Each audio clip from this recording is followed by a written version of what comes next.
Hello, YouTube, and welcome back to another book review from me, your host, Logan Albright. I have returned from the merry old land of England after a much-needed vacation, and I am back reviewing books again.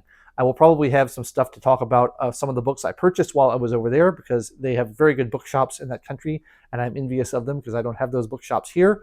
I did get a few things, but because I did a haul video last time, I wanted to do a review for you this time.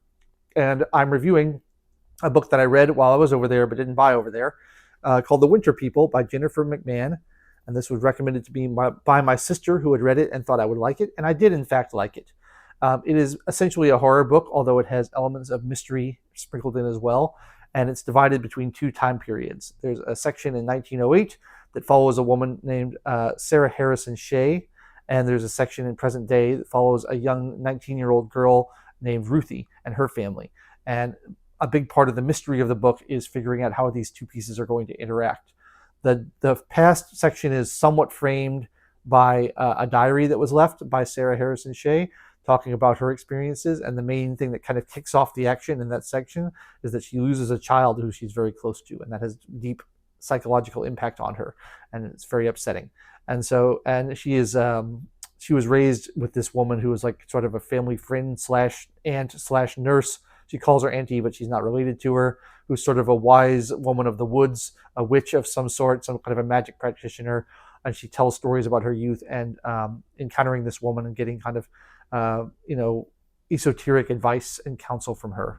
And, it's her having to deal with the loss of this child and process that functions as the main part of the past section of the narrative.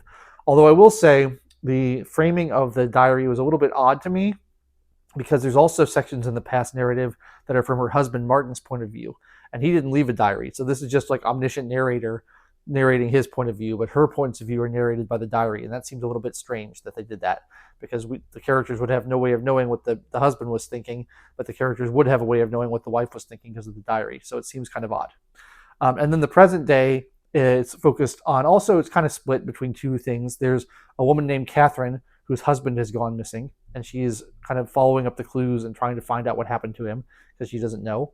And then the main part of it is there's a young 19-year-old girl named Ruthie and her sister, younger sister, and their mother has gone missing, and they don't know where their mother is, and so they're trying to figure that out and find her. And their mother is sort of a little bit paranoid, anti-technology, anti-civilization type person who wants to live by themselves and not be involved in any of like broader society. And so they're kind of isolated, and they've had kind of an unusual upbringing, and that sort of comes into it. And so a big part of the book is figuring out how these past and this present interact with each other.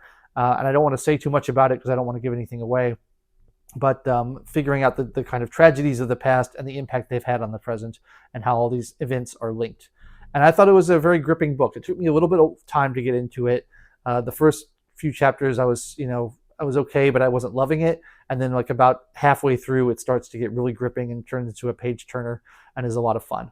So I liked it. I liked The Winter People by Jennifer McMahon, and I would recommend it to people who like kind of historical horror, folk horror that takes place out in the woods, and who also have an inclination towards these kind of more modern mystery stories, which I don't have. I've said over and over again on this channel how I dislike modern fiction, and I always struggle to find things that I enjoy.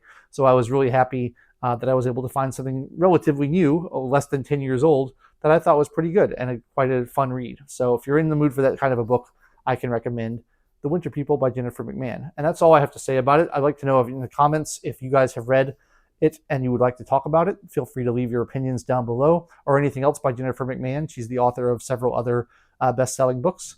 I'd be interested in that. And if you enjoyed the review, feel free to like the video and subscribe to the channel and do all the stuff you're supposed to do.